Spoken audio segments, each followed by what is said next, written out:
Assalamualaikum warahmatullahi wabarakatuh dan salam sejahtera. Melati kuntum, tubuh melata, sayang merbah di pohon cemara.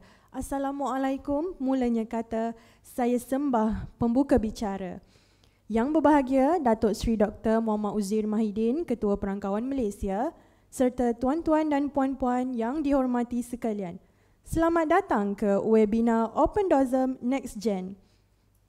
Untuk maklumat hadirin sekalian, portal Open DOSM Next Gen merupakan inisiatif DOSM bagi meningkatkan penyampaian data yang tepat, terkini dan relevan.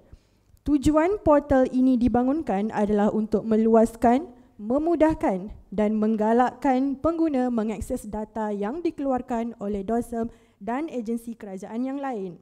Sehubungan itu, webinar ini diadakan bagi memberikan penjelasan kepada pengguna mengenai kandungan, ciri-ciri dan fungsi yang ada pada portal Open DOSM Next Gen. Hadirin yang dihormati sekalian, bagi memberkati majlis kita pada hari ini, dijemput Encik Muhammad Luqman bin Humaidi untuk mengetuai bacaan doa. Dipersilakan. Bismillahirrahmanirrahim. Assalamualaikum warahmatullahi wabarakatuh. Al-Fatihah. A'udzubillahi minasyaitonirrajim. Bismillahirrahmanirrahim. Alhamdulillahi rabbil alamin. Arrahmanirrahim. Maliki yaumiddin. Iyyaka na'budu wa iyyaka nasta'in. Ihdinas siratal mustaqim. Siratal ladzina an'amta 'alaihim ghairil maghdubi 'alaihim waladdallin. أعوذ بالله من الشيطان الرجيم بسم الله الرحمن الرحيم الحمد لله رب العالمين وبه نستعين على أمور الدنيا والدين والصلاة والسلام على سيدنا محمد أشرف المرسلين وعلى آله وصحبه أجمعين. Ya Allah, ya Tuhan kami, hanya padamu sahaja kami panjangkan kesyukuran atas segala rahmat dan berkat-Mu. Bersempena dengan majlis webinar Open DOSM Next Gen pada hari ini, kami memohon inayah dan taufik-Mu, kurniakanlah kesejahteraan dan kebahagiaan kepada kami. Bukakanlah hati-hati kami, lapangkanlah dada kami supaya kami dapat mengisi ilmu dan pengetahuan yang berguna untuk agama, bangsa dan negara. Ya Allah, ya Rahman, ya Rahim, kami memohon kepadamu agar Engkau berkatilah majlis ini dengan limpahan rahmat-Mu. Semoga segala usaha kami dalam menjayakan majlis ini mendapat keredaan dan hidayah-Mu. Sesungguhnya pada hari ini kami berkumpul kerana-Mu, ya Allah.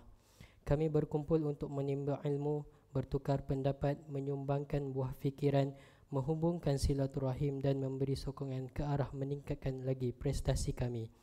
Ya Allah, ya Dzal Jalali wal Ikram, kami memohon kekuatan dari hadrat-Mu, ya Allah, supaya kami yang hadir pada hari ini dapat melaksanakan segala kebajikan, dan kami pohon perlindungan dengan Engkau daripada melakukan keburukan.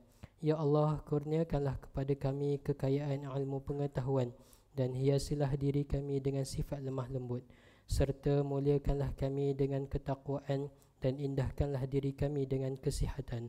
Rabbana atina fid dunya hasanah وفي الآخرة حسنة وقنا عذاب النار. اللهم افتح فتوح العارفين وارزقنا فهم النبيين وحفظ المرسلين وإلهام الملائكة المقربين يا أرحم الراحمين. وصلى الله على سيدنا محمد وعلى آله وصحبه وسلم والحمد لله رب العالمين. Terima kasih diucapkan kepada Encik Muhammad Luqman bin Humaidi atas bacaan doa itu tadi. Majlis seterusnya menjemput Yang Berbahagia Datuk Seri Dr. Muhammad Uzir Mahidin, Ketua Perangkawan Malaysia, untuk menyampaikan ucapan aluan. Dengan segala hormatnya, dipersilakan.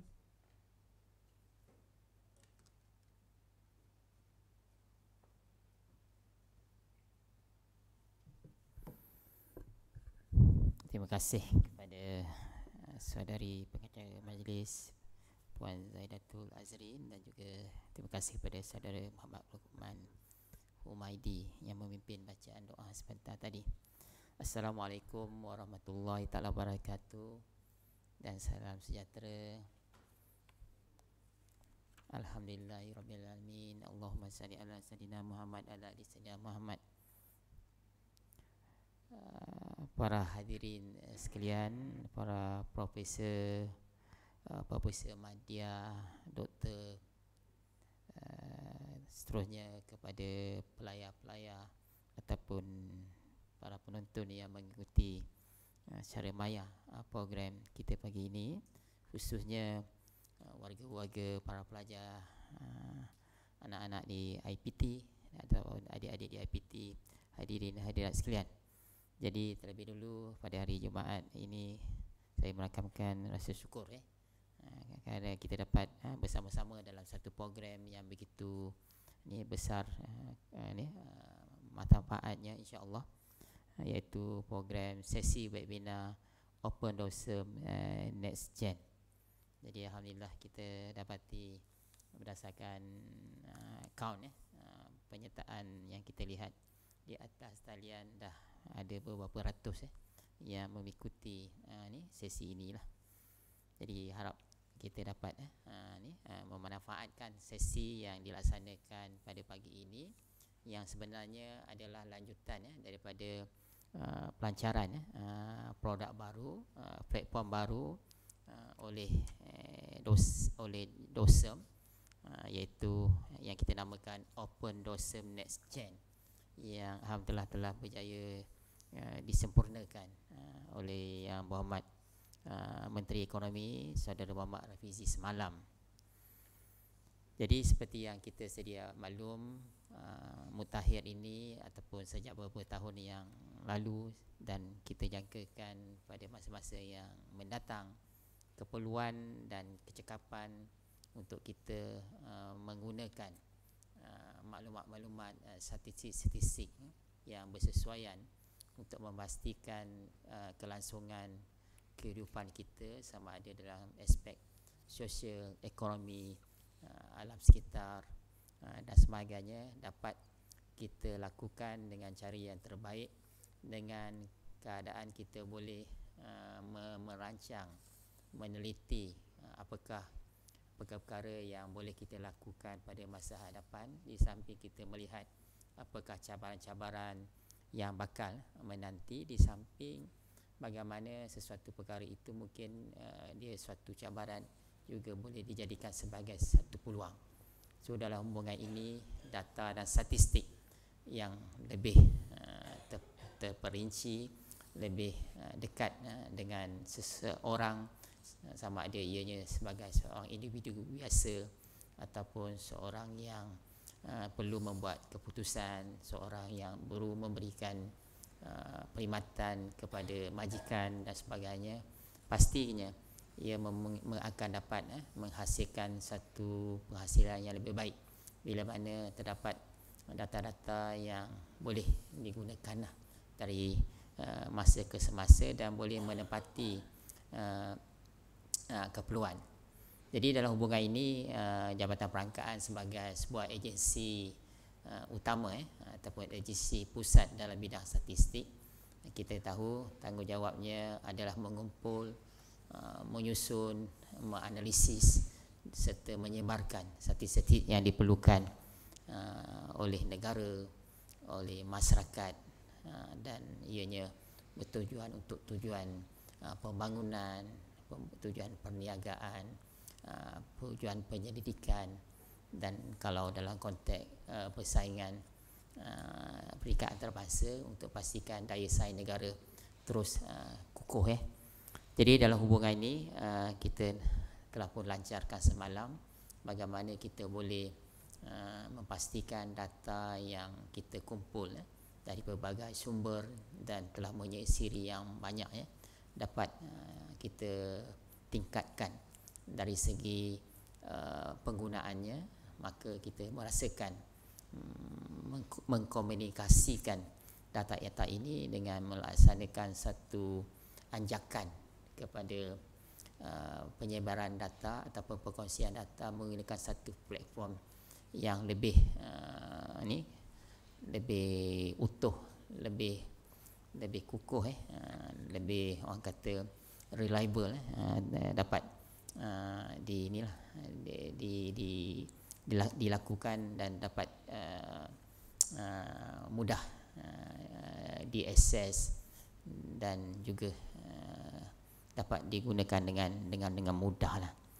Jadi dalam hubungan ini kita melihat bahawa data terbuka mempunyai potensi sebagai bahan yang sesuai untuk memperoleh kemahiran penting subjek utama program data science terutamanya seperti data mining, machine learning dan juga dari segi aspek pengurusan data di samping pengvisualan dan mengkomunikasikan data. Kesemua subjek-subjek yang berkaitan seperti yang saya nyatakan tadi, ianya amat memerlukan set data yang memudahkan aktiviti berkaitan hasil pembelajaran, pembangunan algoritmi ataupun algoritma bagi penyelesaian analisis dan meneliti isu-isu yang timbul untuk memastikan data yang digunakan pakai dapat memberi impak ataupun insight yang baik. Justru dalam usaha membudayakan pembuatan keputusan berdasarkan fakta, penggunaan data sebenar adalah amat kritikal untuk memupuk kemahiran berfikir aras tinggi. Literasi data secara meluas menggabungkan kemahiran teknikal dan statistik dengan keupayaan untuk mentafsir data serta menganalisis data secara berkesan di samping mencipta visualisasi berdasarkan storytelling yang mudah difahami. Maka DOSM mengambil inisiatif untuk membangunkan Open DOSM NextGen sebagai usaha pemodenan yang berterusan ke arah penyampaian perkhidmatan statistik yang berkesan. Open DOSM NextGen mengandungi ciri-ciri gold standard bagi platform data terbuka. Antaranya pastinya machine readable data, pengaksesan data yang lebih mudah, kalau boleh tanpa downtime lah. Pantas menggunakan katalog data dan visualisasi data berbentuk dashboard yang meliputi data sosial, ekonomi, demografi dan juga alam sekitar. Keperluan statistik yang sentiasa dinamik menuntut DOSM untuk menyesuaikan keadaan dan ekspektasi semasa. Open DOSM NextGen merupakan salah satu inisiatif yang dibangunkan bagi meningkatkan penyampaian data yang tepat, terkini dan relevan.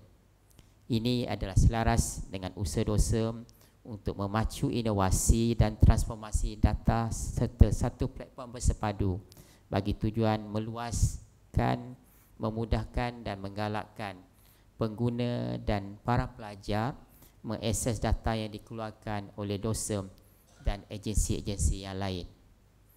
Trend pasaran tenaga kerja misalnya menyaksikan eksploitasi terhadap kemahiran eksploitasi data sains seiring dengan ilmu yang relevan dengan bidang kerja. Oleh yang demikian, kandungan serta sumber data daripada Open DOSM NextGen dapat membantu para pelajar, researcher khususnya untuk memenuhi ekspektasi tersebut. Para hadirin sekalian, Open DOSM NextGen menggunakan kaedah dataset yang boleh dimuat turun berbentuk PNG, SVG, CSV, paket untuk keperluan pengguna data termasuk para pelajar. Portal Open DOSM NextGen turut mematuhi 4 prinsip berikut. Pertama, findable, iaitu keboleh carian. Kedua, accessible, keboleh capaian. Yang ketiga, interoperable, keboleh operasian. Dan yang keempat, reusable, keboleh gunaan semula. Jadi kalau kita combinekan keempat-empat alfabet yang utama, untuk mudah kita panggil FAIR, F-A-I-R. Selari dengan usaha kerajaan dalam meningkatkan pelaksanaan perisian sumber terbuka di agensi sektor awam, Open DOSM NextGen ini juga dibangunkan sepenuhnya menggunakan perisian sumber terbuka ataupun open source software. Antaranya ialah Python. Untuk makluman semua, sehingga hari ini terdapat sebanyak 11 tema dan 195 set data di dalam Open Dorsum NextGen yang merangkumi price catcher 15 set data, label statistik mempunyai 27 set data, statistik harga pengeluar 6 set data, kadar pertukaran mata wang 24 set data, harga-harga pengguna 25 set data, data-data berkaitan dengan per-account negara 14 set data, data-data petunjuk ekonomi 5 set data, data-data berkaitan perdagangan borong dan runcit 12 set data, data pengeluaran perindia ASEAN 15 set data, data kesihatan setakat ini adalah data berkaitan COVID-19 8 set data, dan data berkaitan dengan statistik undi 44 set data. Jadi untuk makluman ini pastinya adalah permulaan sahaja, maka kita mempunyai komitmen untuk memastikan skop data set Open Dorsum NextGen ini akan terus kita kemaskini dari masa ke semasa, yang melibatkan pelbagai data sedia ada di Dorsum dan juga pelbagai data terbuka dari semua agensi dan kementerian. Dan dalam masa sama, data-data yang telah pun diletakkan tadi juga akan dikemaskinikan juga menggunakan data-data yang terkini kalau melibatkan terutamanya data-data yang berbentuk bulanan, suku tahanan dan tahunan, kerana data-data ini adalah berbentuk data siri masa. Jadi berdasarkan apa yang kita telah lihat maklum balas daripada orang ramai, terutamanya para pengguna medsos, terdapat beberapa permintaan ataupun cadangan-cadangan awalan ni yang telah pun kami terima. Jadi ayuh terus memberi feedback, maklum balas, dan dalam masa yang sama digalakkan jugalah untuk mempromosikan kita punya ni Open Dorsum NextGen ini, kerana kita tahu bahawa ramai sebenarnya yang memerlukan data-data tetapi kemungkinan tidak sampai maklumat ini kepada mereka. Para hadirin sekalian, dengan adanya inisiatif seperti portal Open Dorsum NextGen ini, penambahbaikan perkongsian data terbuka, ketersediaan pelbagai data yang menyeluruh seperti data siri masa pelbagai domain ini dapat memudahkan para pelajar, para researcher mengakses kepada data yang lebih mudah, cepat dan efektif di dalam melaksanakan pelbagai analisis dan rujukan. Ini secara langsung dapat mewujudkan budaya penggunaan data sebenar dalam kajian bagi keperluan misalnya di pembelajaran saudara-saudari yang berada di universiti. Open Dorsum NextGen boleh memupuk budaya penggunaan data yang sahih dan terkini selaras dengan isu semasa bagi mendidik para pelajar terkehadapan dalam mendapatkan data real time berbanding amalan dan rujukan terhadap data dari buku teks yang mungkin sedikit sebanyak agak ketinggalan. Di samping itu, Open Dorsum NextGen bukan hanya sekadar portal, malah ia merupakan gedung data yang menawarkan pelbagai domain data yang melibatkan pelbagai frekuensi dan julat masa seperti yang saya nyatakan tadi, iaitu berfrekuensi tahunan, suku tahunan, bulanan, dan ada juga data-data yang kita kongsi berbentuk data harian, terutamanya data-data bagi analisis harga.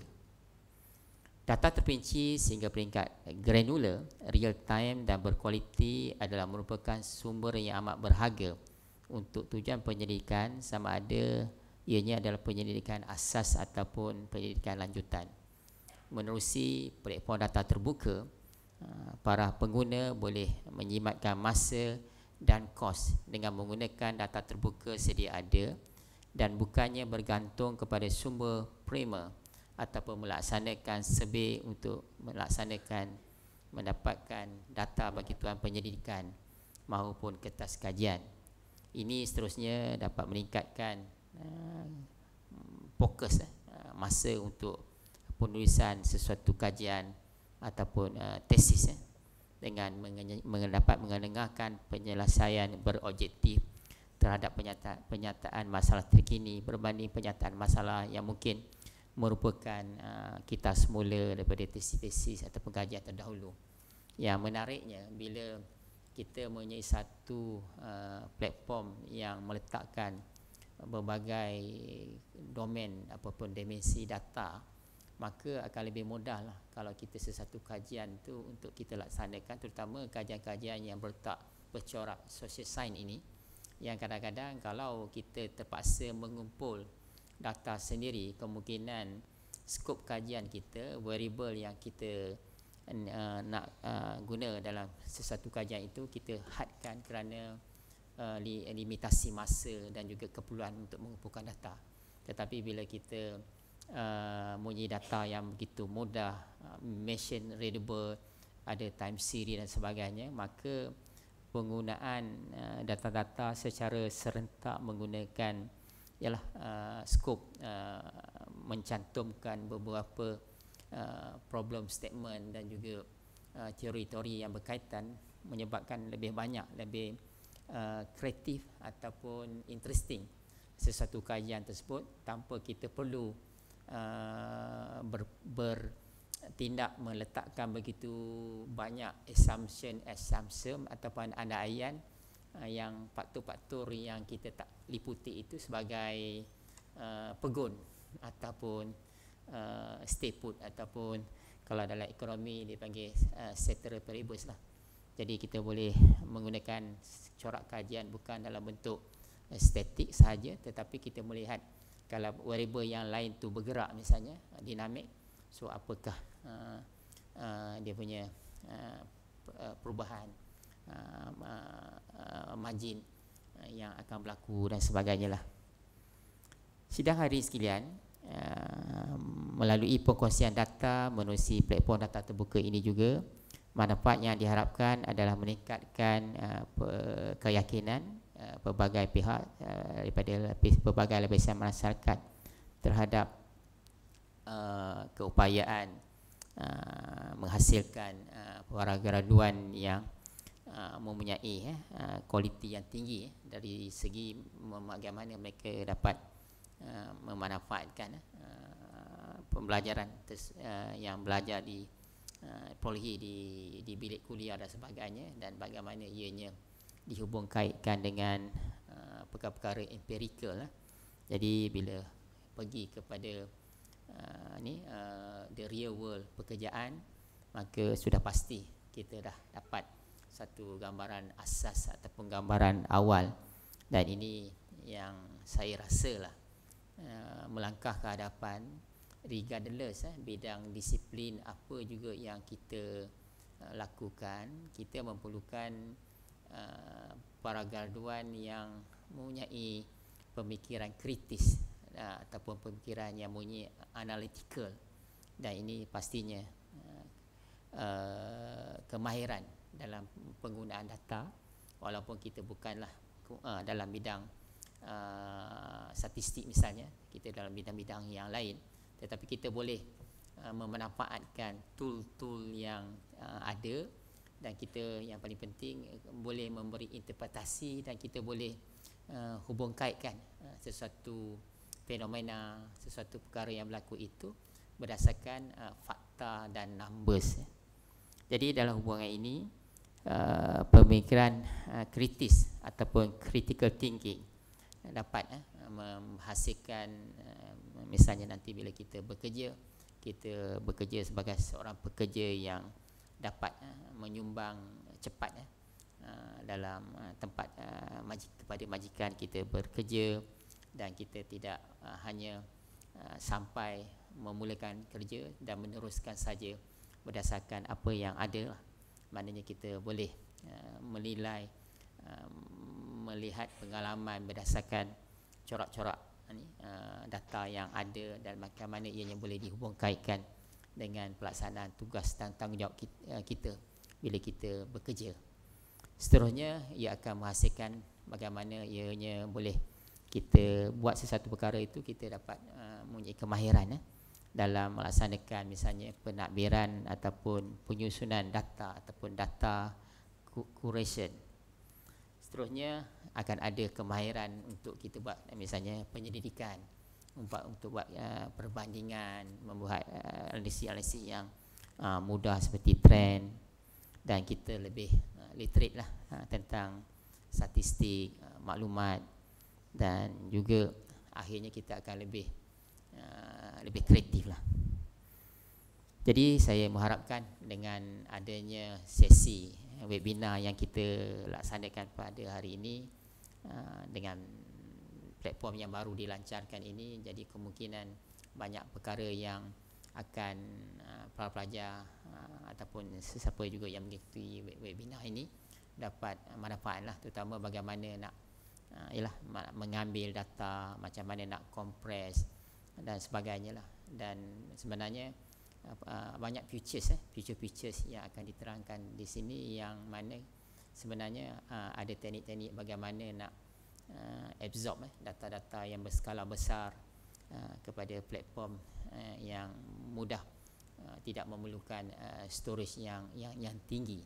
Jadi kalau ada apa-apa soalan, terus bertanya kepada kita punya ni tutor. Kita anggap hari ni semua yang akan membentang ni memberi tutorial lah kepada semua yang menggunakan data-data ini, dan harap dapat juga selepas menggunakan melayari platform ini, terus juga memberi feedback lah sekiranya ada penambahbaikan dan sebagainya. Banyak sebenarnya dalam pipeline kami untuk kita tingkatkan dari segi featuresnya, termasuklah dari segi scope dan juga bilangan-bilangan data yang akan dimasukkan lah. Jadi insyaAllah dengan adanya ramai di kalangan kita yang dapat akses dengan mudah data-data yang ada, kita tak nak lagi hanya data-data yang kita keluarkan digunakan hanya oleh orang tertentu saja. Dan dalam jangka panjang kita ingin melihat data ni seperti mana kita menggunakan perkhidmatan-perkhidmatan yang kita gunakan secara harian ataupun daily lah, seperti penggunaan kalau kita nak bergerak kita gunakan Waze, kalau kita nak membersihkan diri kita gunakan air dan sebagainya. Jadi kita nak data bergerak sebagai satu servis. Jadi kalau kita nak buat sesuatu perkara, kita terus saja pergi kepada platform ataupun mendapatkan perkhidmatan daripada dosen, data tu akan terus memberi guidance apakah perkara yang kita boleh manfaatkan bila kita pergi sesuatu kawasan. Kalau misalnya kita nak melakukan sesuatu usaha ekonomi, perniagaan dan sebagainya, dan kalau kita nak pergi ke dalam negara, ke luar negara misalnya, apakah peluang-peluang perdagangan dan sebagainya. Jadi banyak data-data sebenarnya sekarang ni berada dalam keadaan yang mungkin tidak begitu in one single source, tetapi dengan adanya platform yang dibangunkan ini dalam jangka pertengahan dan jangka panjang, semuanya akan digabungkan, disusun dengan teratur, dan ianya dapat diakses, dimanfaatkan sebaik mungkin dan sebanyak-banyak lah. Dan di peringkat geografi terkecil setakat ini, kita dah ada sampai ke peringkat daerah, peringkat Dewan Undangan Negeri dan juga di peringkat Parlimen, dan insyaAllah kita akan pergi ke peringkat yang ke bawah lagi lah.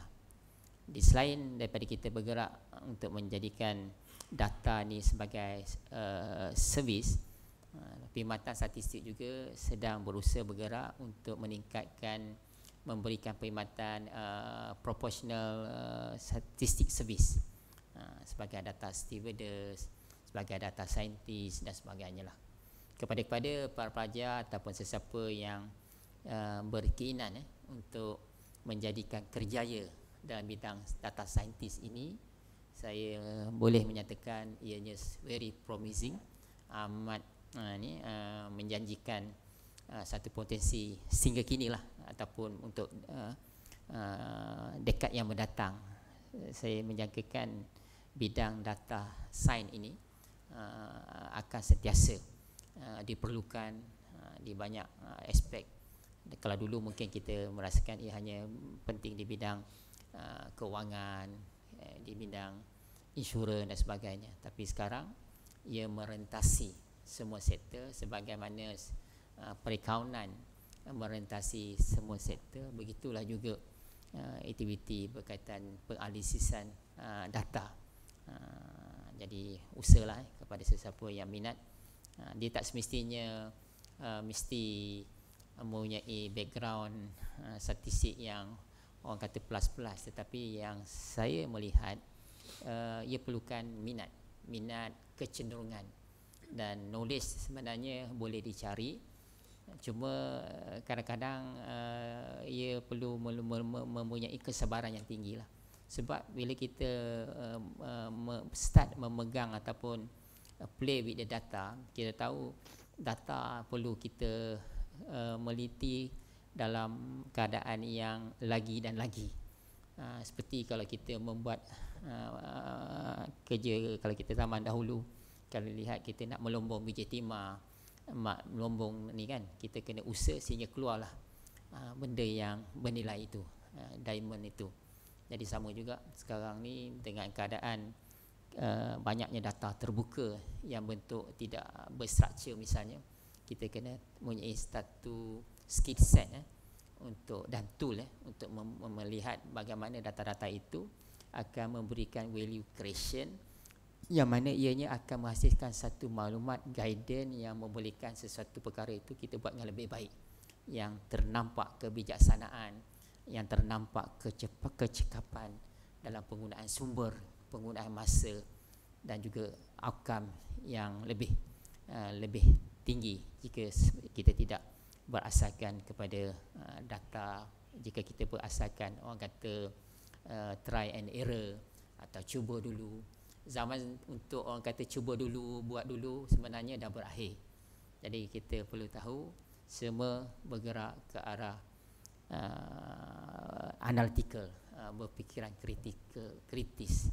Dan kalau kita lihat dalam kita kehidupan bermasyarakat sekarang, semua orang boleh memberikan pandangan menggunakan media masing-masing kan.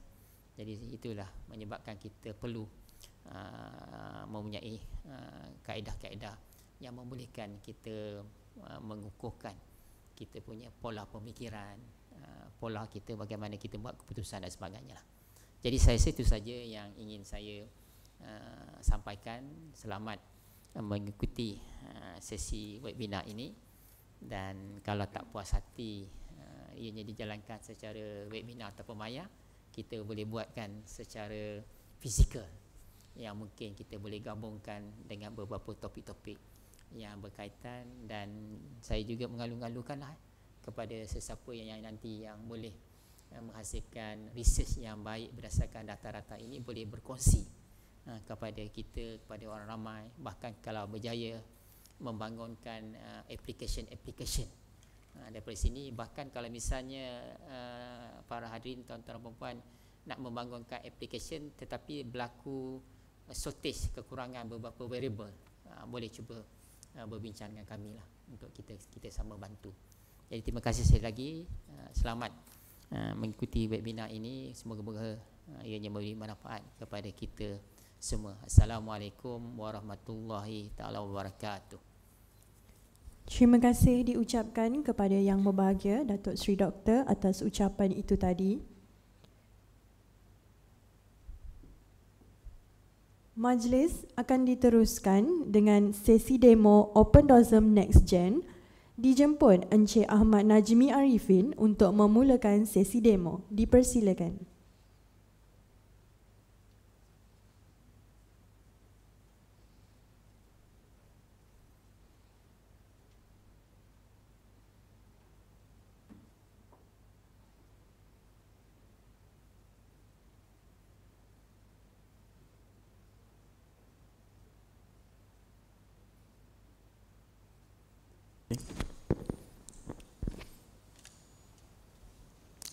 Bismillahirrahmanirrahim. Assalamualaikum dan selamat pagi semua.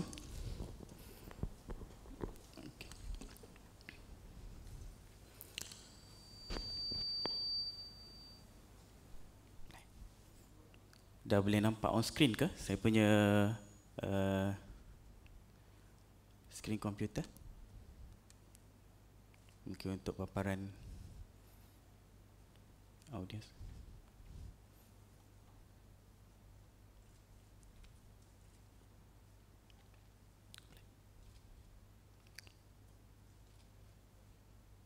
Okay.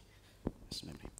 Okay, hari ini kita akan go through a few options. Saya minta izin untuk make it more informal bagi mudahkan interaksi dua hala.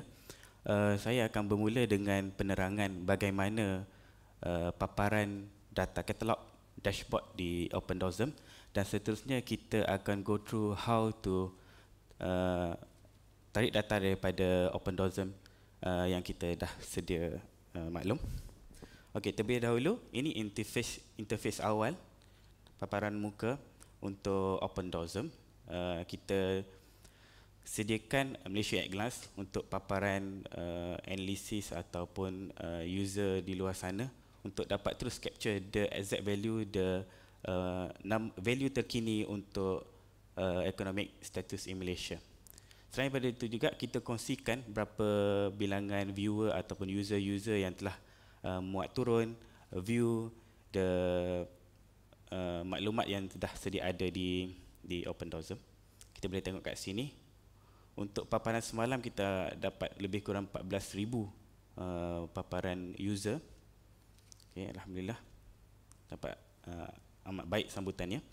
Okay, selain daripada itu kita juga ada dui bahasa kat sini, which is dalam bahasa Inggeris dan bahasa Melayu. Untuk pembangunan awalnya kita banyak fokus kepada bahasa English, and within the time kita akan upgrade bahasa-bahasa yang lebih kukuh dan lebih stabil in bahasa Melayu. Mungkin kita akan go through the other language juga akan datang, insyaAllah. Okay, kita go through the data catalog first. Untuk data catalog ni, kita ada beberapa kategori utama yang kita highlight kat sini untuk buat masa ini, which is setakat ini kita dah ada about 195 data series and still counting. Untuk hari ini kita expected dalam 30 hingga 50 data set baru akan masuklah, insyaAllah. Okey, untuk kategori kita ada 3 kategori utama kat sini: ekonomi, election and healthcare. For the economic side, first kita bagi peluang data availability in term of price catcher. Data ni kita dah dapat approval daripada KPDN untuk paparkan, which is historical data. Kalau you tengok dalam apps price catcher tu kita dah dapat paparan harga harian kan. Untuk kat sini kita bagi historical data, which is a raw data untuk para analisis atau data scientist geek untuk go through the data. Ini adalah antara paparan terkini untuk bulan Januari, paling terkini. So daripada sini kita boleh tengok option untuk download dalam pelbagai bentuk format, which is CSV and package. Ini untuk data set untuk KPDN. Di situ juga kita ada terangkan bagaimana data ni diperoleh dan bagaimana juga apa limitasi untuk data-data ini. Ada juga metadata yang kita sediakan kat sini untuk pengetahuan kepada semua pengguna lah. Okay. Last updated 12 Januari. Ni yang semalam punya. Okay, selain daripada itu, selain daripada data price catcher daripada KPDN, kita juga of course akan kongsikan data-data yang berada di Jabatan Perniagaan sendiri. For example, kita ada data labor, data producer price, exchange rate, consumer rate, national account, economic indicator, wholesale and retail, dan juga industrial production. Okey. Selain daripada itu, untuk election punya data, kita juga ada data-data yang telah diperoleh daripada SPR yang telah sedia maklum open to access to everyone. So untuk memudahkan analisa terkini, kita bagi peluang untuk penganalisis luar. Okey, penganalisis luar untuk tengok data tu itself dan boleh analyze based on dia orang punya hypothesis atau objektif sendiri. Okay, selain daripada itu kita kongsikan juga data-data daripada healthcare, which is kita tarik data daripada GitHub COVID-19, with COVID now, dan juga KKM now. Ada juga paparan data active cases, booster cases, full vaccinated cases, and ada beberapa lagi yang amat berguna kepada semua penyelidik. Okey, bagi data-data di Jabatan Perangkaan, for example kita tengok data labor, employment rate, ini untuk paparan data data set katalog.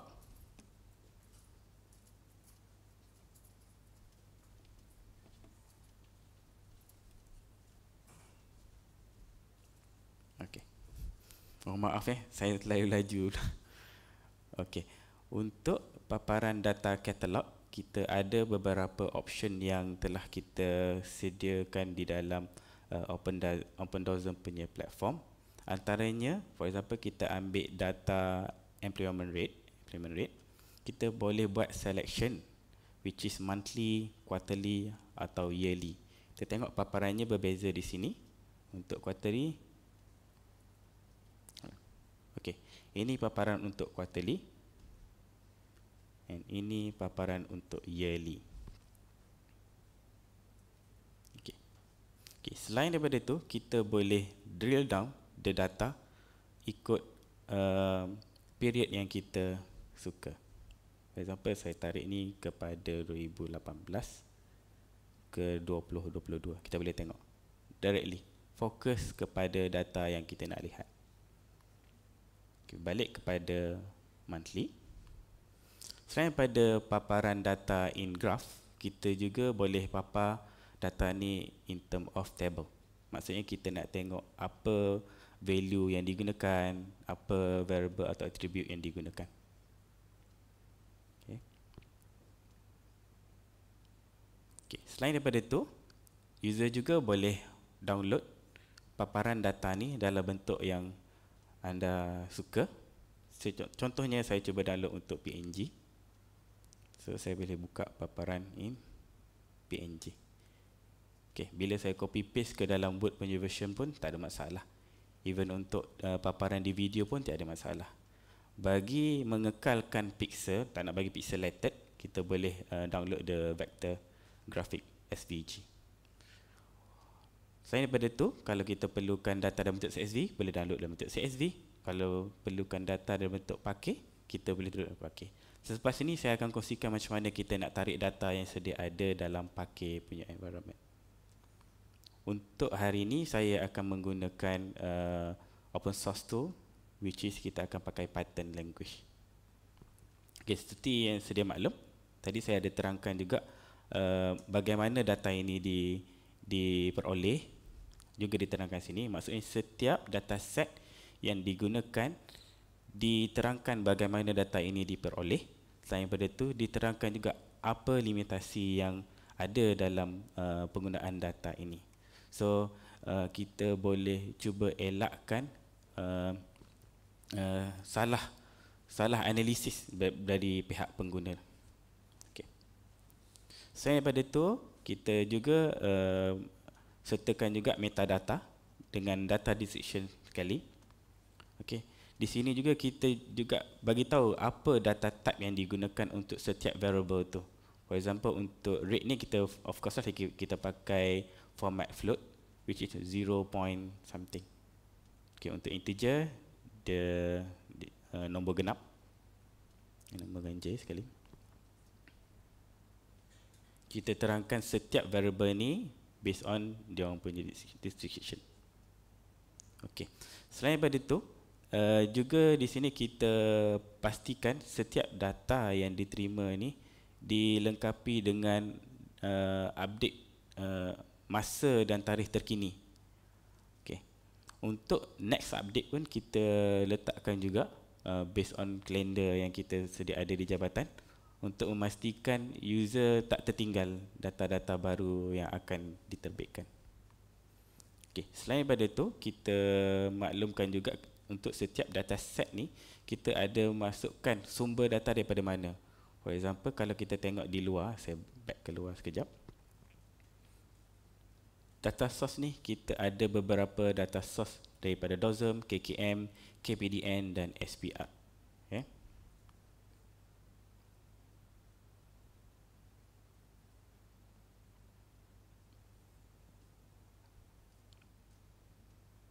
Okey, saya sambung. Selain daripada itu, data-data ni juga boleh diakses terus menggunakan API atau URL to the dataset directly. Untuk capaian atau pautan dataset ni kita ada dua jenis. Satu dalam format CSV, dan yang kedua kita ada format pakai. Okay.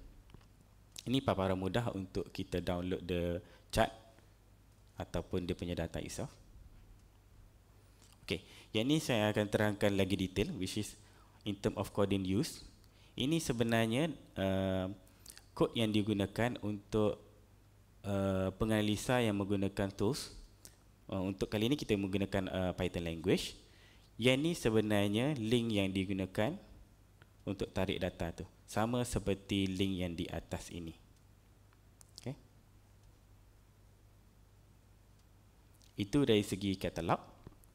Ada beberapa lagi katalog-katalog yang menarik sebenarnya. Tadi kita tengok katalog daripada bentuk table. Mungkin kita boleh tengok dalam bentuk geografik. Geografik data. Untuk band. Non-voter.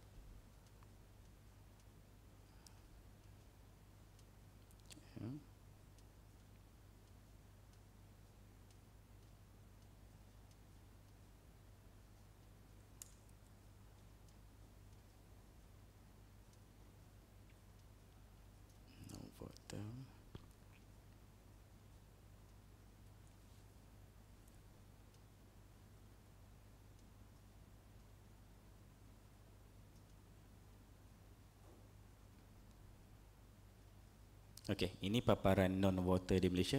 Selain daripada paparan dalam bentuk table, user juga boleh tengok paparan data dalam bentuk map yang kita mapkan. Kalau kat sini kita tengoklah, kalau area Sengelau ni non-voter ni tak ada isu. Maksudnya semua keluar mengundi. Oh, menarik.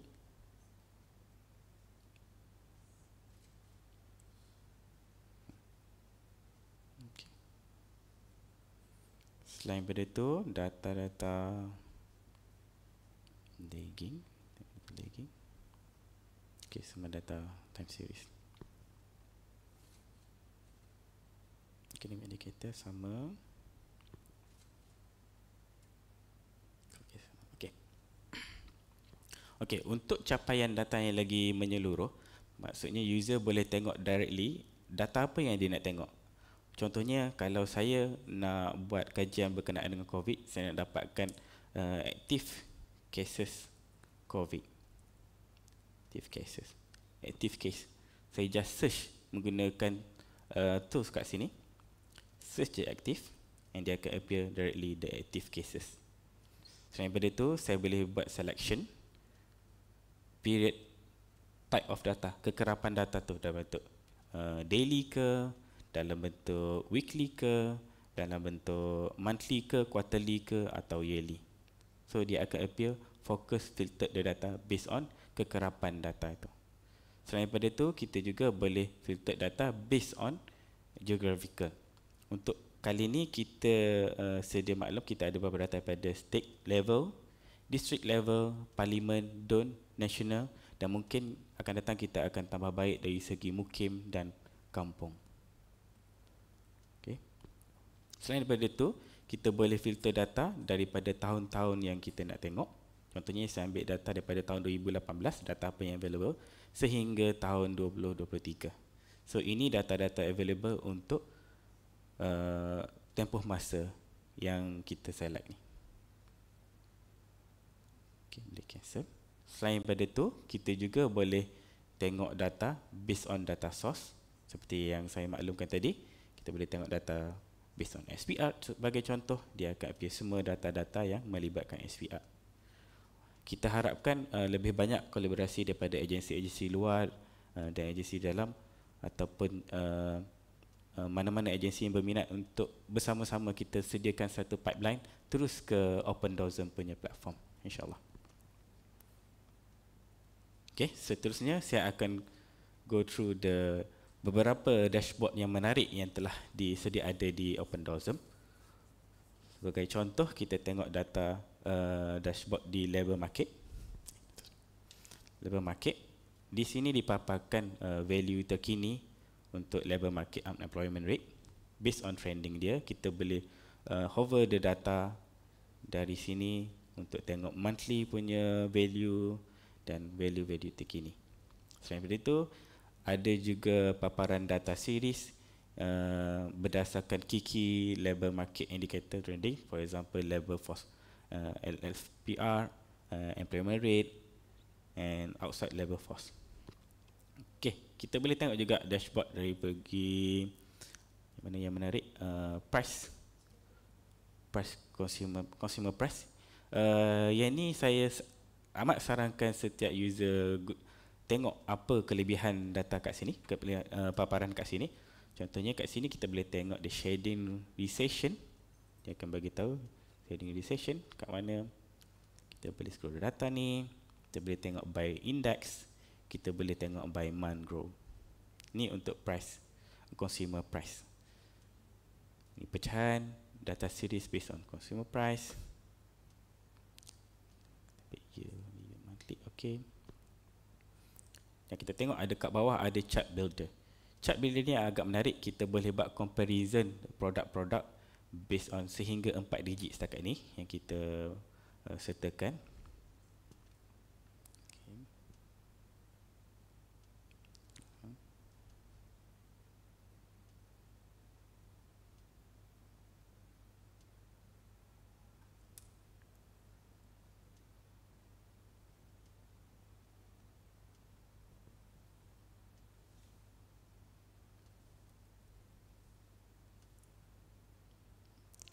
Dashboard 4 digit.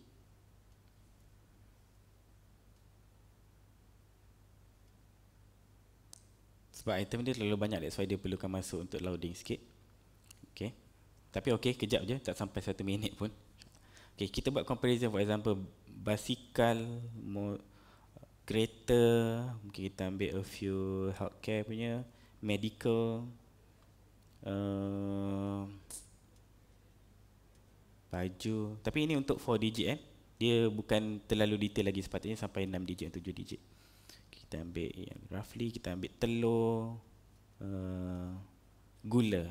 Okey, kita tengok kat sini, nampak tak? Ada perubahan harga in term of indicator. Kalau sekarang kita tengok sugar dah naik about 64.6%. Lebih lah, agak tinggi gula. Begitu juga dengan medical service. Ada ke harga barangan yang agak menurun? Clothes tak ada banyak beza dia sangat. Okay. Ni kat sini kita boleh tengoklah behavior based on index on growth daripada item-item yang kita sedia ada. Okay. Selain daripada itu, kita cuba tengok macam mana inflation rate ni based on 5 year sekarang dan 5 year latest kan. Tengok the 4 digit, narrow down. Kita ambil 3 transportation for example, kita ambil restaurant dan kita ambil food. Okay. Kalau tengok kat sini kita ambil buku. Okay, buku tak ada beza sangat lah untuk 5 year average and latest punya peningkatan about 0.8 and 0.5 sahaja. Kalau kita tengok kat sini ni condensed milk ni banyak digunakan untuk teh tarik. Okey, nampak tak perubahan yang latest agak tinggi 17.7% compare dengan 5 tahun average. Agak tinggi. Kalau biru ni expenditure untuk restoran ni untuk keluar makan. Kalau around 5 years average ni about 2.1% sahaja, tapi untuk latest ni about 7.4%. Kita nampaklah agak ketara juga kenaikan harga bila kita makan kat luar. Apa lagi yang menarik?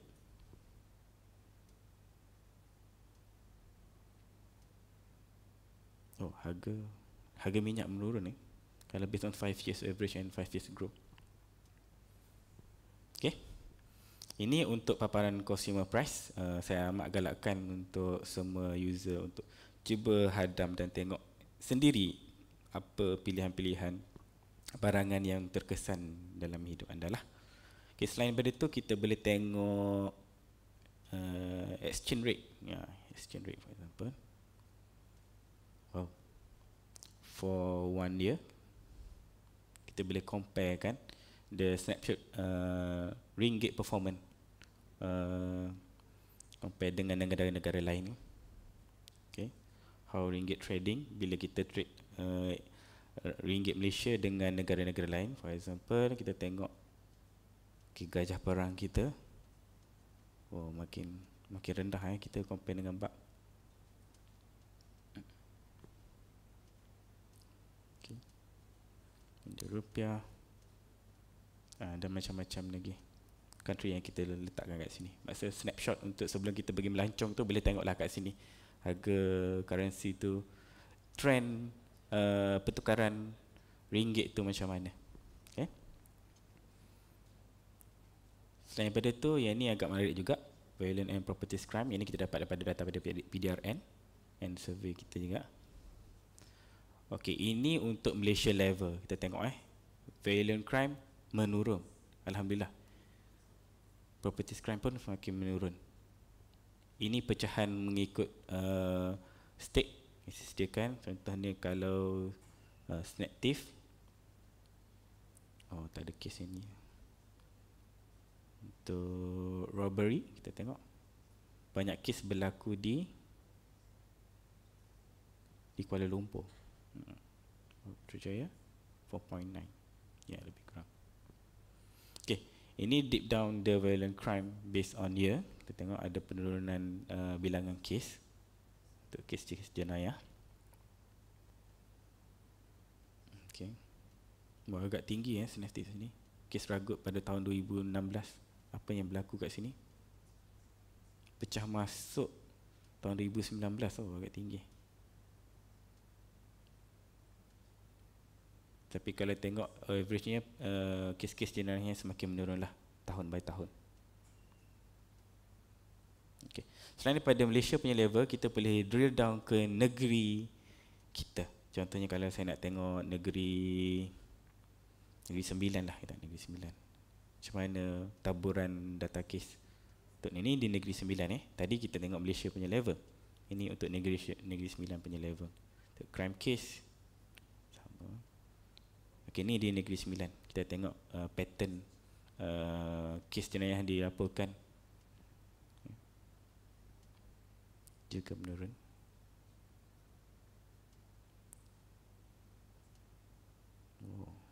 Kes curi lori pun ada.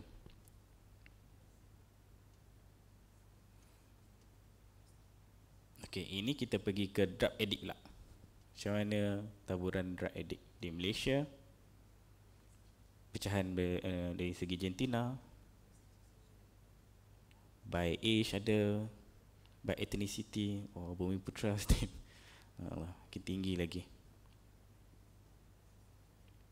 Banyak kes yang berlaku di secondary school level sebenarnya, tuan-tuan. Kebanyak full time workers yang banyak ambil dadah compare dengan part time employment. Tak bermaksud orang yang tak bekerja tu ada potensi untuk ambil dadah. Sebenarnya orang yang bekerja yang banyak potensi untuk ambil dadah based on data ni lah. Kita boleh drill down by state level. Kita tengok belakang. Ini taburan data untuk negeri. Sama juga, full time workers.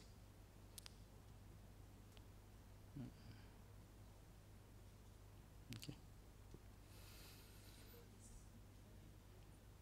Ini kita tengok GDP. Ini taburan untuk GDP, pecahan by economic sector dia. Investment, private consumption, government consumption. Deal for 2016 turun Okay. Okay, selain daripada itu kita ada juga integrasi daripada portal kita sebelum ni, itu portal Kawasanku. Cuma ini lebih highlight kepada data-data banci 2020, which is kita bagi maklumat berkenaan dengan gender, umur, jantina, marital status dia, age group, 3 age group utama, agama apa, etnik apa, and nationality. Kalau daripada data ni kita ada about 8.3% yang kita capture daripada data Perancis untuk foreign. So selain daripada itu, siapa yang belum pernah menggunakan features yang berada di kawasanku, kita juga integrate ke sini. Sebagai contoh, saya nak ambil Bayesian level. Okay, Bayesian level. Kita comparekan negeri-negeri yang utama, Johor, Melaka dan Pahang contohnya. Okey.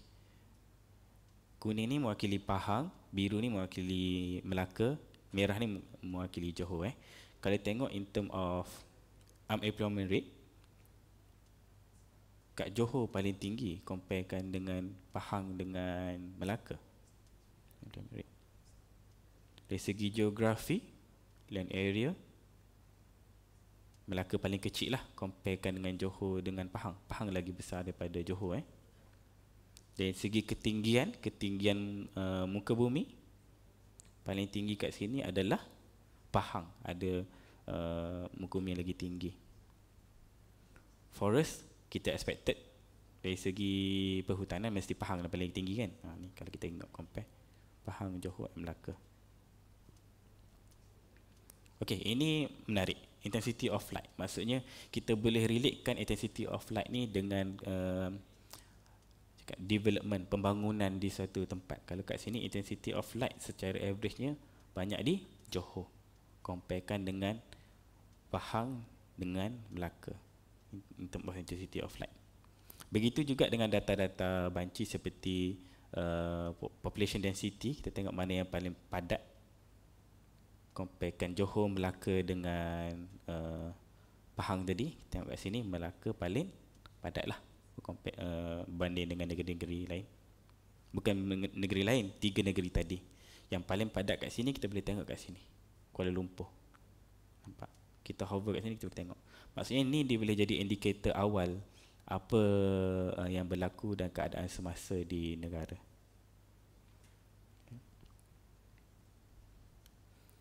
Kita juga boleh fokus kepada negeri-negeri ataupun don dan parlimen tertentu. Contohnya kalau kita pilih Selangor, kita boleh filter lagi kita punya parlimen ke don ke distrik mana. Contohnya saya pergi ke don, lagi detail.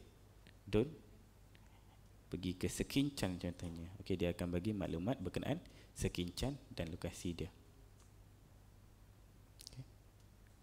Directly lokasi Sekincan. Kita boleh compare dengan don-don lain. Johor contohnya, kita ambil daripada Kedah 1 Citra. Okey, yang ni boleh buat comparison di peringkat don. Okey, untuk kawasanku ni, maklumat integrasi kawasanku ni, di portal kawasanku kita ada beberapa features tambahan lah berbanding di OpenDOZM ni. Untuk kawasanku ada beberapa features seperti indikator SDG, indikator price untuk setiap district and state level. Ada juga SDG indicator and ada a few lagi lah. So saya juga sarankan user untuk tengok apa yang ada di kawasanku. Sebab untuk portal kawasanku ni kita lebih fokus pada data-data banci, bukan sekadar data luar. Untuk OpenDOZM ni kita fokus kepada data luar. Okay, kita pergi ke second phase. Ini agak menarik. Kita nak macam mana kita nak tarik data price catcher ni. Kalau you tengok kat sini, data price catcher ni dalam bentuk macam ni. Dia ada tarikh dia, dia ada harga dia, dia ada kod dia, and dia ada premise dia. So kita tak tahu kod apa ni, ni barang apa ni 884 ni. So kat sini kita sediakan lookup table untuk memudahkan capaian user. Item code and premise code. Kali ini saya akan mapkan item code dengan data price catcher Januari 2023. Okay. Kalau puan tengok, kalau user tengok, kita ada kongsikan link kan untuk hands on ni. Kalau siapa yang biasa dengan Google Colabs, kita boleh go through sama-sama. Macam mana kita boleh tarik the data. Okay, bagi dia load dulu. Untuk kali ini saya pakai Google Colapse lah. Kalau biasa kita boleh pakai VCS. Biasa saya menggunakan VCS untuk the analysis. Tapi untuk memudahkan in term of installation, kali ini kita pakai Google Colapse. Team boleh share link ke Teams ke MS Team dengan Facebook. Alhamdulillah, okey. Capaian you all boleh tengok di chat Facebook ataupun Facebook Live ataupun dekat Meet Team ya. Okey. Kali ini first kita akan cuba tarik data label. Data label. Macam mana nak tarik? Very simple. First kita pergi ke data. Contohnya data label dulu. Kita pergi unemployment rate. Okay. Kemudian kita pergi ke section paling bawah yang color gelap ni. Kita boleh terus copy code ni and terus paste kat sini dekat Google Colapse. You all dah buka semua Google Colapse ke? Sorry kalau saya terlalu cepat. Saya bagi masa dalam 5 minit. Kalau nak cepat, okay, slow down. Take your time, tak apa.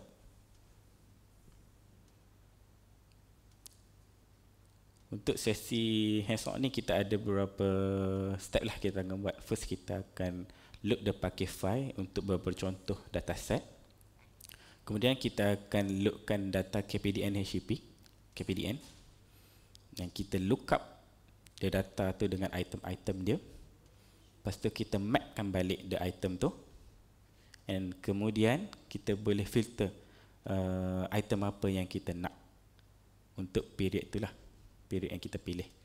And last kali kita boleh tengok macam mana behavior price tu.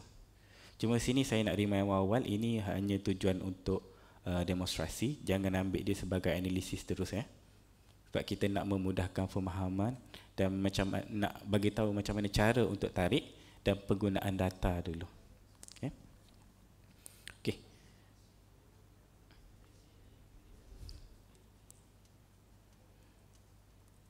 Okay, saya tutup ini. Okay, kalau based on code kat sini, dia ada notification ni. If not ready install, do install part install pandas fast package. Yang ni, sebelum saya bagi tahu, yang ni kita akan gunakan Python language sepenuhnya. Seperti saya bagi tahu awal tadi. First kita dah install. Okay, saya teruskan Kita copy paste je this code, copy. Dan kita paste je ni. Saya cuba run lagi sekali. Dia akan appear the whole dataset of label. Macam mana kita nak tahu dalam ni ada variable apa? Boleh type ni. Ini senarai variable yang ada dalam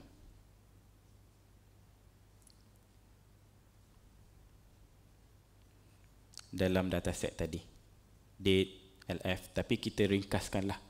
Untuk keterangan untuk setiap variable atau attribute ni boleh tengok kat sini, kat metadata ni. So very straightforward. Kalau sebelum ni OpenDOSM 1.0 kita masih bagi alternatif untuk download data metadata. Kali ni kita on display. Maksudnya user boleh tengok terus dia punya data and dia punya variable name ni, header name. Okey. Faham ya?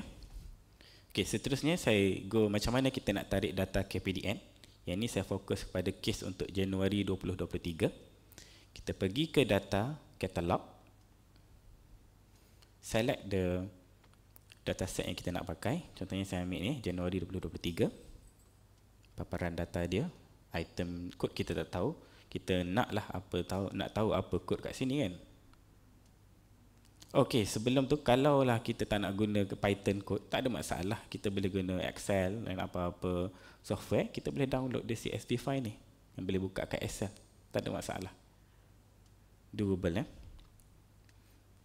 Okey, balik kepada skrip tadi. Kita boleh copy the skrip bawah ni untuk dapatkan data Januari 2023. Copy. Dan kita paste je kat sini. Kalau ni, kalau tengok kat sini, saya dah spesifikan kod untuk dataset date. Make sure dia punya format date ni dalam bentuk ni. So senang nanti untuk analisis. So, bila copy paste, dia dapat data on ni. So apa kata kita tengok ni data terkini bila? Set.df.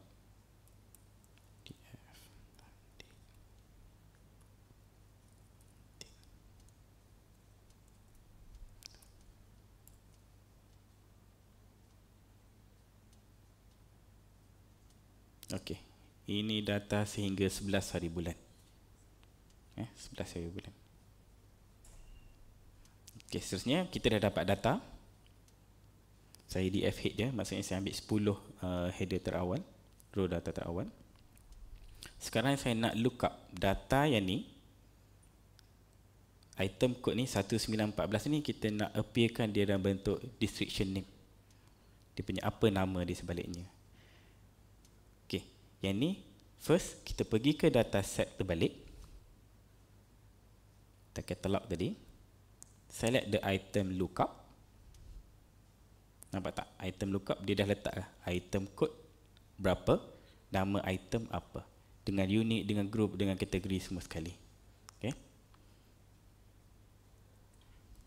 Daripada sini, idea kita nak download in CSV untuk reference kat luar, ataupun kita terus copy script ni untuk load ke environment Google Colabs.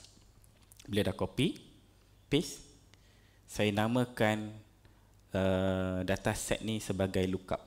So senang, tadi kita namakan sebagai DF, data frame kan. Yang ni saya namakan sebagai lookup. So senang nanti kita boleh mapkan lookup dengan data frame nanti. Okay, saya dah run kan. Dia tunjuk apa maklumat yang ada dalam lookup table ni. Semua terang.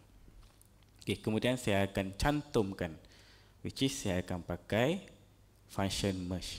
Yang ni macam tadi saya cakap lah, df data frame, kita merge dengan lookup punya data frame based on item code.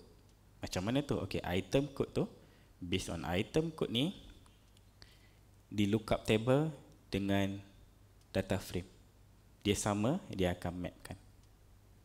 So kita boleh pakai data script ni yang kita run. Kita tengok berapa bilangan data sebenarnya dan berapa bilangan kolom yang terbina. Okay, kita nak tengok macam mana rupa dia kan. Rupa dia macam mana kan ni. Kita boleh buat df2.head. So boleh tengoklah rupa dia bila dah dicantumkan. Kita ada item code, kita ada item name kat sini. Item kategori.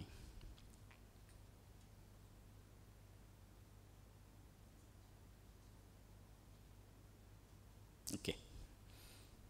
Okey, seterusnya nampak kat sini drop NA. Drop NA ni sebenarnya saya cuba highlightkan ada tarikh yang tiada data harga.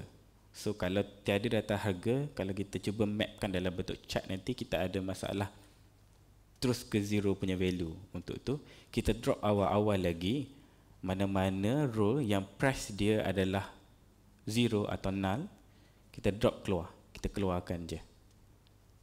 Kalau tengok bila kita run balik, kita dapat dalam a few sahajalah, dalam beribu tu, dalam 300 item row yang hilang lah, yang tak beri kesan banyak pada kita lah. Okay, bila run df, ini adalah df terkini lah, selepas kita keluarkan item atau data yang tiada maklumat harga. Okay.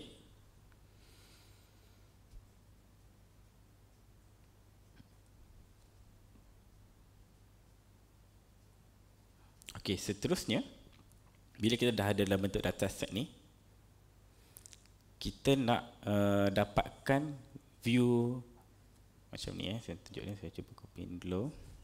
Kita nak tengok view harga based on dia punya item. Sebagai contoh, kita cuba run yang ni. Skrip ni, macam-macam boleh cuba Kita ambil min untuk each harga based on item kategori. Bukan item tau. Kita ambil item kategori. Sebab kalau kita ambil item, dia terlalu detail. Untuk hands-on ni, saya just go through the item kategori. Ini bermaksud harga ni tidak mewakili harga sebenar barangan tu lah. Dia mewakili grup sahaja. Okay, kalau kita tengok, pivot table. Kita buka pivot table. Kita boleh nampak paparan. Ini harga-harga barangan based on date and harga barang-barang kat sini. Okay. Apa barang-barangan yang ada? Kita boleh cuba buat macam ni. Pivot. Let's go. Table.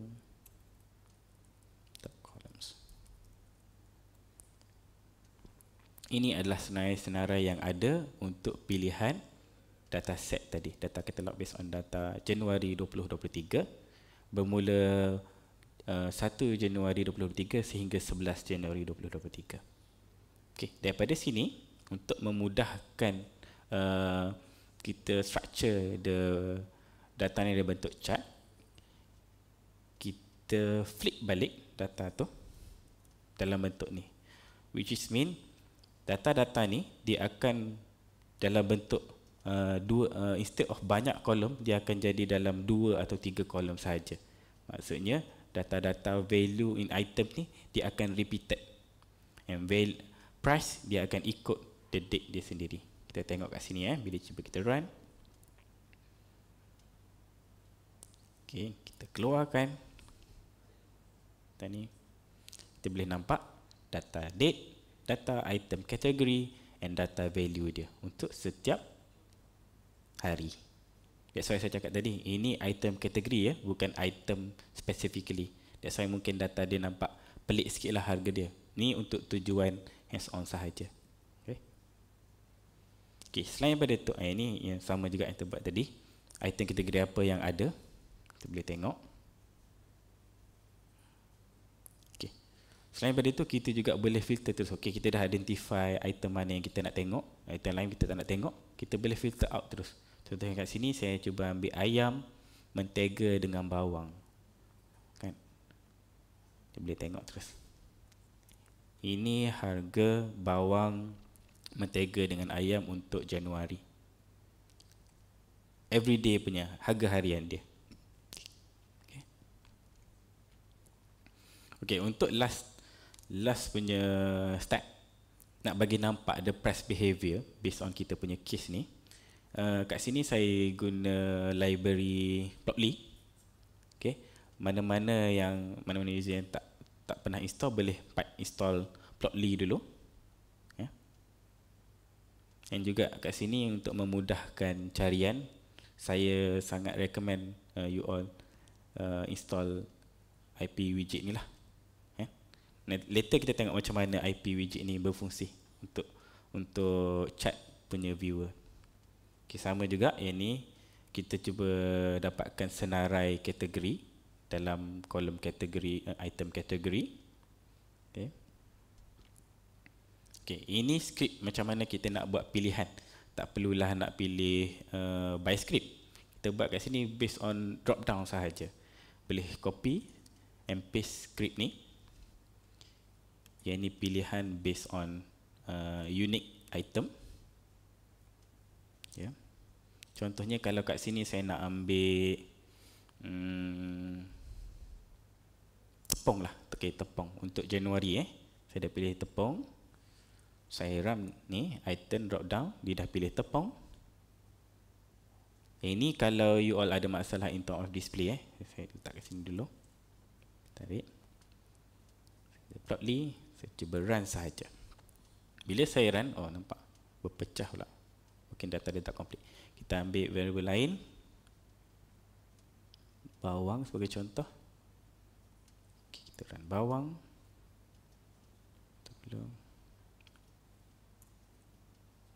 Okay, cantik. Ini scattered plot. No, ini is actually line plot ni. line chart. Tukarlah sikit. Of price. Okay. Line chart of price by date and item category for bawang. Kita nampak kat sini lah dia punya behavior dia. Ada satu masa harga bawang turun, betul ke ni? Tapi ni based on behavior price, based on data collection yang kita pilih lah, ya. Okay.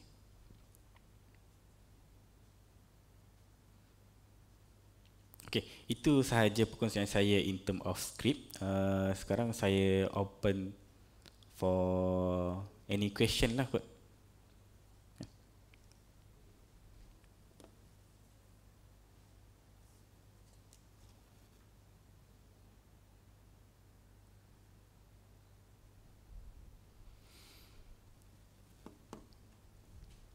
Para hadirin boleh mengemukakan soalan melalui ruangan chat atau boleh menekan butang menaikkan tangan melalui Microsoft Teams bagi membolehkan pengelola sesi webinar memberi laluan kepada tuan-puan untuk bertanyakan soalan.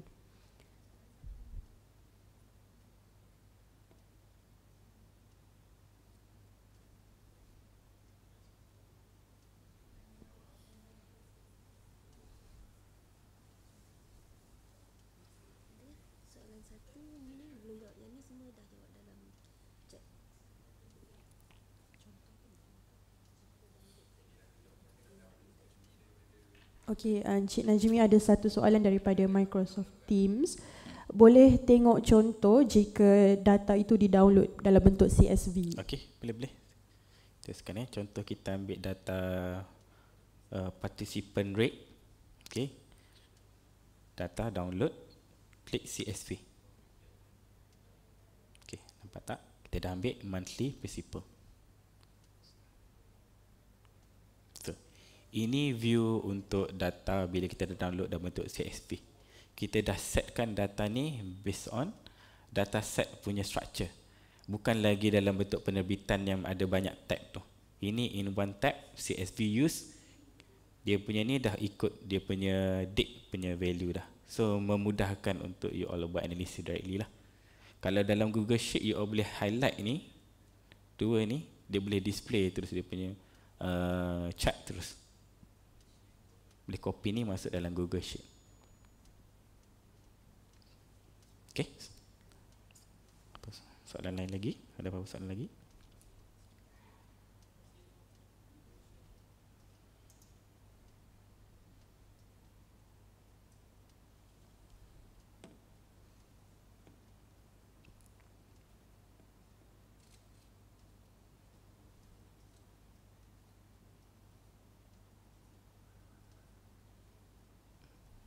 Saya ada menerima beberapa input jugalah, maksudnya data-data yang patut dimuat naik. Sebagai contoh data berkenaan dengan banjir, data berkenaan pengangkutan awam. Itu kita akan cuba consider akan datang, yang kita amat harap sangat benda ni boleh direalisasikan dalam Open Dozen ni. Memang untuk kegunaan semua, untuk rakyat sepenuhnya.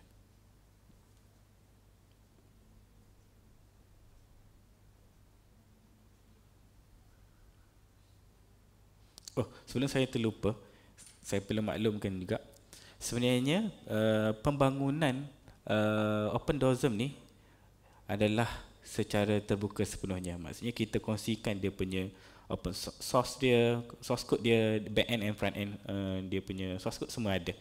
And selain daripada itu juga, you all boleh follow the Dozen punya GitHub. Sebenarnya untuk interface pembangunan portal ni, every metadata and UI punya interface kita berada di Google Dozen GitHub, and semua data yang dalam bentuk paket atau CSV kita simpan di Dozen Google Cloud actually.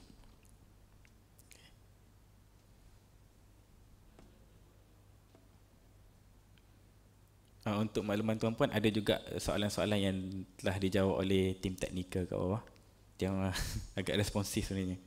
Satu lagi, ada yang bertanya dekat portal ni boleh ada slot bahagian untuk beri feedback ataupun request tak? Okey, itu kita consider kita akan tambah baik untuk waktu sekarang kita memang fokus in term of content data tu dulu. Sebab yang tu yang paling penting untuk penggunaan semua kan. Untuk dari segi feedback tu kita memang alu-alukan, and kita akan cuba wujudkan satu platform untuk bagi feedback. Selain itu di portal DOSM pun ada open untuk bagi feedback lah. Gitu. Okay.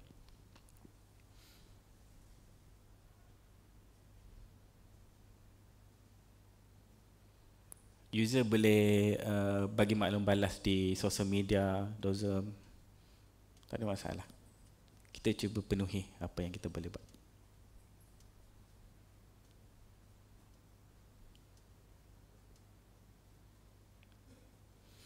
Okey, untuk Raimi Syahzan, bolehkah seseorang guna data-data set ini untuk jual projek Capstone?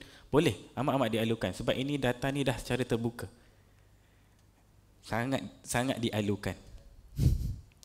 Sebab dalam penulisan tu untuk citation, of course lah you all kena quotes lah daripada Jabatan Perangkaan untuk clarify the data kan. Sangat dialukan. Teruskan.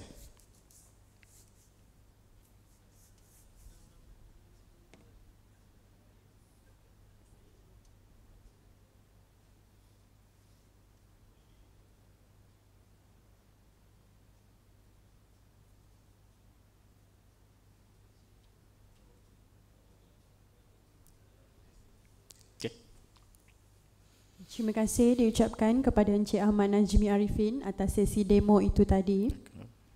Dengan berakhirnya penerangan dan jawapan bagi soalan terakhir itu tadi, maka webinar Open DOSM Next Gen telah tiba ke penghujungnya. Kami bagi pihak jawatan kuasa webinar ingin memohon ribuan ampun dan maaf atas segala kekilafan sepanjang program ini berlangsung. Kami juga merakamkan ucapan terima kasih atas penyertaan tuan-tuan dan puan-puan pada webinar yang diadakan ini. Semoga webinar ini membawa manfaat kepada kita semua. Sekian, wabillahi taufik wal hidayah. Assalamualaikum warahmatullahi wabarakatuh.